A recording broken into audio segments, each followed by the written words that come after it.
this has been developed by the Center of Excellence at the Galgotias University. I would also like to take a moment to brief you about Galgotias University. We are the first private university investing more than 350 crore rupees. Technology और artificial intelligence के दौर में भारत तेजी से आगे बढ़ रहा है, इसमें कोई शक नहीं।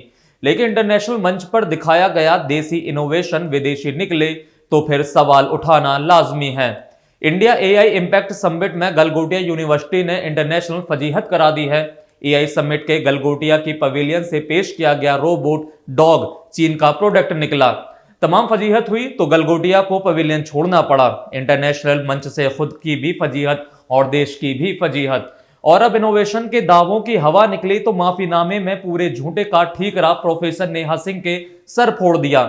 एआई समिट में हुए कंफ्यूजन के लिए हम माफी चाहते हैं। पवेलियन में मौजूद रिप्रेजेंटेटिव को गलत जानकारी थी, प्रोडक्ट के टेक्निकल ओरिजिन के बारे में पता नहीं था और कैमरे पर आने के जोश में गलत जानकारी दी, जबकि उन्हें प्रेस से बात करने का कोई अधिकार नहीं था।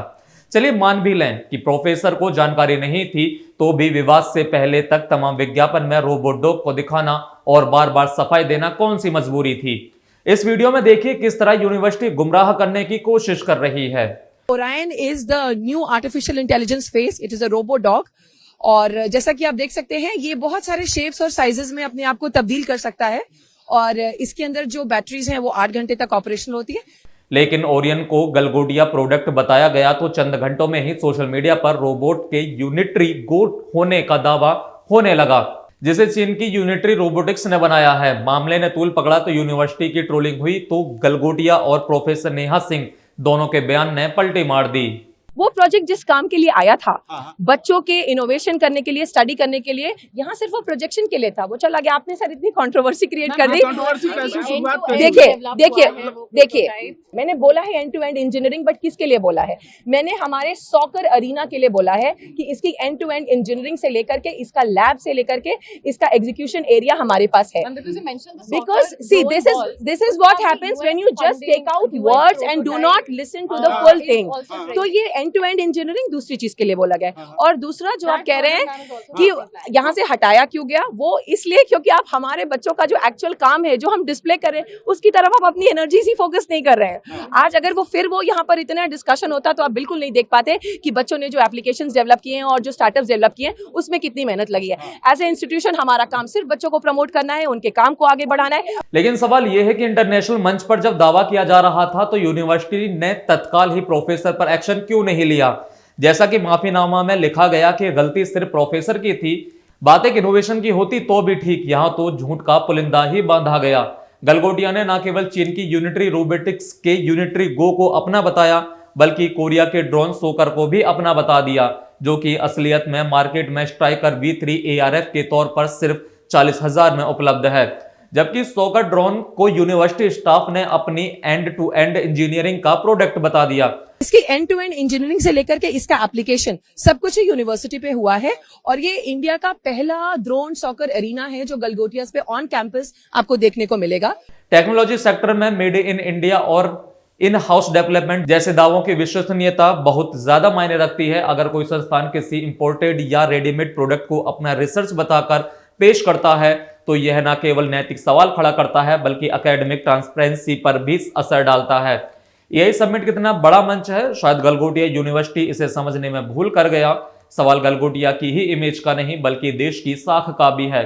एआई समिट एक ऐसा मंच जहां दुनिया के दिग्गज मोदी पर भरोसा कर जुटे और उधर एक यूनिवर्सिटी भारत की फजीहत करा दे।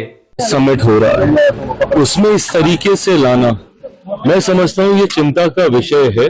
बहरहाल फिलहाल अभी ये समिट चल रहा है, इसके बाद क्या कार्रवाई करनी चाहिए, जिस तरीके से दुनिया के सामने कहीं ना कहीं एक गलत छवि में हमारे देश को प्रस्तुत करने का प्रयास किया गया, उस पर क्या कार्रवाई होगी, मुझे लगता है जल्द इसको भी सरकार तय कर लेगी। भारत में एआई और रोबोटिक्स को लेकर बड़ी घोषणाएं हो रही हैं। सरकार से लेकर निजी विश्वविद्यालयों तक सभी एआई रिसर्च को बढ़ावा देने की बात कर रहे हैं।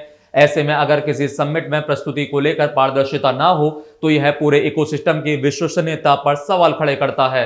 और मोदी मिशन पर बट्टा तो है ही, क्योंकि टेक्नोलॉजी के क्षेत्र में भरोसा ही सबसे बड़ी पूंजी है। ये समिट जिस भारत में हो रही है वो भारत 1/6 ऑफ ह्यूमैनिटी को रिप्रेजेंट करता है। भारत दुनिया की सबसे बड़ी युवा आबादी का देश है, सबसे बड़े टेक टैलेंट पूल का केंद्र है, सबसे बड़े टेक एनेबल्ड इकोसिस्टम का उदाहरण है। भारत नई टेक्नोलॉजी बनाता भी है और उसे अभूतपूर्व तेजी से अपनाता भी है।